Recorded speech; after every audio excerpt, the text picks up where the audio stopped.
اعوذ باللہ من الشیطان الرجیم، بسم اللہ الرحمن الرحیم، الحمد للہ رب العالمین، والصلاة والسلام علی سید المرسلین و خاتم النبیین، اما بعد۔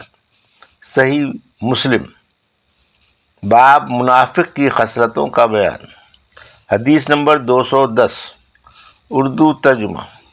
عبداللہ بن عمر رضی اللہ عنہ سے روایت ہے، رسول اللہ صلی اللہ علیہ وسلم نے فرمایا، جس میں 4 باتیں ہوں گی وہ تو نرا موافق ہے، اور جس میں ان چاروں میں سے ایک خصلت ہوگی تو اس میں نفاق کی ایک ہی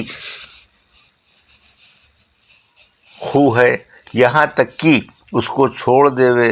ایک تو یہ کہ جب بات کرے تو جھوٹ بولے، دوسرا یہ کہ جب اقرار کرے تو اس کے خلاف کرے، تیسرا یہ کہ جب وعدہ کرے تو پورا نہ کرے، چوتھا یہ کہ جب جھگڑا کرے تو ناحق چلے اور طوفان جوڑے۔ حدیث نمبر 211، اردو ترجمہ۔ ابی ہریرہ رضی اللہ عنہ سے روایت ہے، رسول اللہ صلی اللہ علیہ وسلم نے فرمایا، منافق کی نشانیاں 3 ہیں، جب بات کرے تو جھوٹی، جب وعدہ کرے تو خلاف کرے، جب امانت لیوے تو اس میں خیانت کرے۔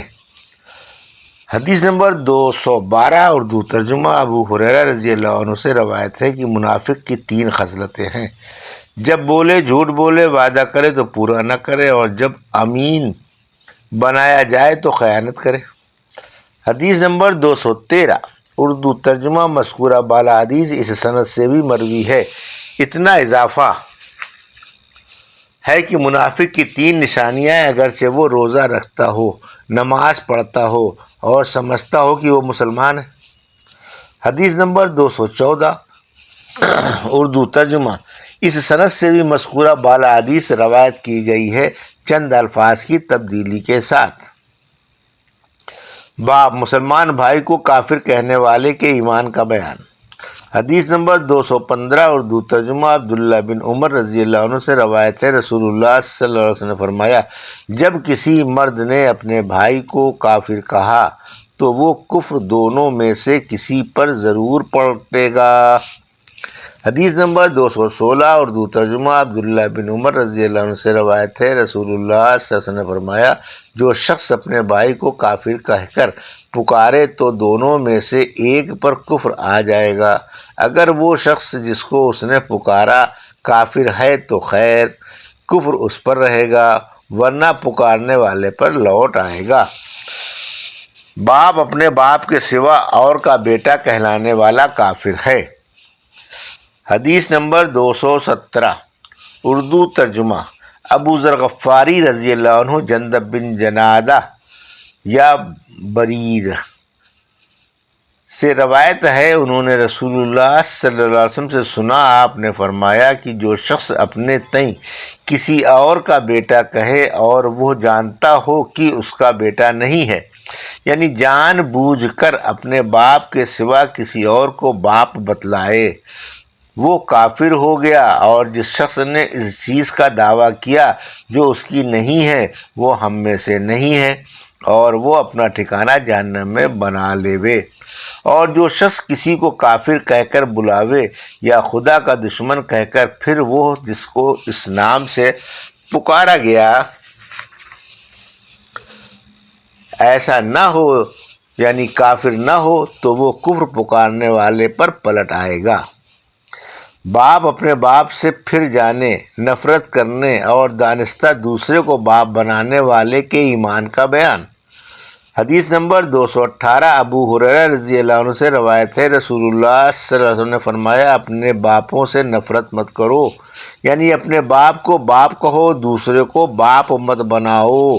جو شخص اپنے باپ سے نفرت کرے وہ کافر ہو گیا، اس کے معنی اوپر گزر چکے ہیں۔ حدیث نمبر 219، اردو ترجمہ۔ ابو عثمان نہدی عبد الرحمن بن مل سے روایت ہے کہ جب زیاد کا دعویٰ کیا گیا تو میں ابو بکرہ سے ملا، زیاد ان کا مادری بھائی تھا، اور میں نے کہا، تم نے یہ کیا کیا؟ یعنی تمہارے بھائی نے میں نے سعد بن ابی وقاص رضی اللہ عنہ سے سنا، وہ کہتے تھے میرے کانوں نے رسول اللہ صلی اللہ علیہ وسلم سے سنا ہے، آپ فرماتے تھے جس نے اسلام میں آن کر اپنے باپ کے سوا اور کسی کو باپ بنایا تو جنت اس پر حرام ہے۔ ابو بکرہ رضی اللہ عنہ نے کہا میں نے یہ خود سنا ہے رسول اللہ صلی اللہ علیہ وسلم سے۔ حدیث نمبر 220 اردو ترجمہ۔ سعد رضی اللہ عنہ اور ابو بکر رضی اللہ عنہ دونوں سے روایت ہے، ہم نے رسول اللہ صلی اللہ علیہ وسلم سے سنا، کانوں نے سنا اور دل نے یاد رکھا، آپ فرماتے تھے جو شخص اپنے باپ کے سوا کسی اور کو باپ بنائے تو اس پر جنت حرام ہے، یعنی وہ جنت سے روکا جائے گا۔ باپ مسلمان کو گالی دینا، برا کہنا گناہ ہے اور اس سے لڑنا کفر ہے۔ حدیث نمبر 221 اردو ترجمہ۔ عبداللہ بن مسعود رضی اللہ عنہ سے روایت ہے، رسول اللہ صلی اللہ علیہ وسلم نے فرمایا مسلمان کو گالی دینا یا اس کا عیب بیان کرنا فسق ہے، یعنی گناہ ہے، اور ایسا کرنے والا فاسق ہو جاتا ہے اور اس سے لڑنا کفر ہے۔ زبید نے کہا میں نے ابو وائل سے پوچھا آپ نے خود عبداللہ بن مسعود رضی اللہ عنہ کو نبی کریم صلی اللہ علیہ وسلم سے روایت کرتے ہوئے سنا ہے؟ تو انہوں نے کہا ہاں اور نہیں ہے۔ شعبہ کی حدیث میں پوچھنا زبید کا ابو وائل سے۔ حدیث نمبر 222 اردو ترجمہ۔ اس سند سے بھی مذکورہ بالا حدیث روایت کی گئی ہے۔ حدیث نمبر 223 اردو ترجمہ۔ جریر بن عبداللہ بجلی رضی اللہ عنہ سے روایت ہے، رسول اللہ صلی اللہ علیہ وسلم نے مجھ سے فرمایا حجۃ الوداع میں، یعنی آخری حج میں، وداع کا حج اس کو اس لیے کہتے ہیں کہ آپ نے لوگوں کو رخصت کیا، اس حج میں دین کے احکام بتلائے اور دوسرے سال آپ کی وفات ہوئی۔ چپ کراؤ لوگوں کو تاکہ وہ اس ضروری بات کو سنیں۔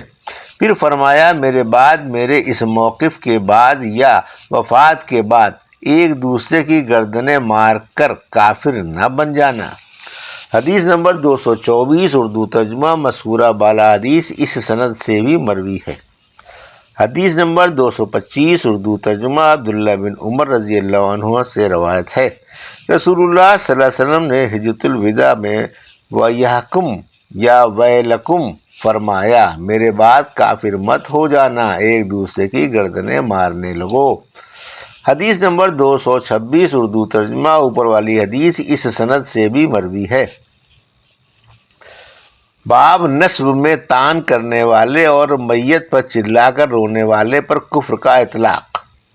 حدیث نمبر 226 اردو ترجمہ۔ ابو ہریرہ رضی اللہ عنہ سے روایت ہے، رسول اللہ صلی اللہ علیہ وسلم نے فرمایا لوگوں میں دو باتیں موجود ہیں اور وہ کفر ہیں، ایک نسب میں تانا کرنا، دوسری میت پر چلا کر رونا، اس کے اوصاف بیان کر کے جس کو نوحہ کہتے ہیں۔ باب اپنے مولا کے پاس سے بھاگے ہوئے غلام کو کافر کہنے کا بیان۔ حدیث نمبر 228 اردو ترجمہ۔ منصور بن عبد الرحمن واصل ادابی بصری، اس کو احمد بن حنبل اور یحییٰ بن معین نے شقہ کہا اور اس کو ابو حاتم نے ضعیف کہا۔ نے شعبی سے سنا، انہوں نے جریر رضی اللہ عنہ سے سنا، وہ کہتے تھے جو غلام اپنے مالکوں سے بھاگ جائے وہ کافر ہو گیا۔ یہاں کفر سے مراد ناشکری ہے کیونکہ اس نے مالک کا حق ادا نہ کیا جب تک لوٹ کر ان کے پاس نہ آئے۔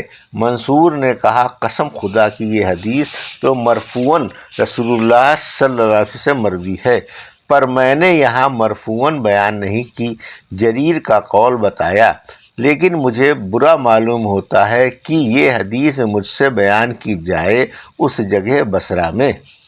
حدیث نمبر 229 اردو ترجمہ۔ جریر رضی اللہ عنہ سے روایت ہے، رسول اللہ صلی اللہ علیہ وسلم نے فرمایا جو غلام بھاگ جائے اس سے ذمہ اتر گیا، یعنی اسلام کی پناہ جاتی رہی، یا پہلے جو اس کی رعایت ہوتی تھی وہ نہ ہوگی، اور مالک کو اختیار دیا جائے گا اس کے ضرب اور حبس کا۔ حدیث نمبر 230 اردو ترجمہ جریر رضی اللہ عنہ سے روایت ہے، رسول اللہ صلی اللہ علیہ وسلم نے فرمایا کہ جب غلام بھاگ جائے تو اس کی نماز قبول نہ ہوگی۔ یہ تھی صحیح مسلم کی حدیث نمبر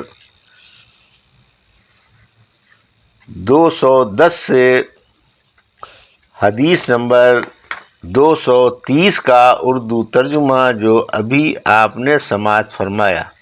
اللہ سے دعا ہے کہ اللہ ہمیں ان حدیثوں کی صحیح سمجھ عطا فرما اور ان پر عمل کرنے کی توفیق عطا فرما، آمین یا رب العالمین۔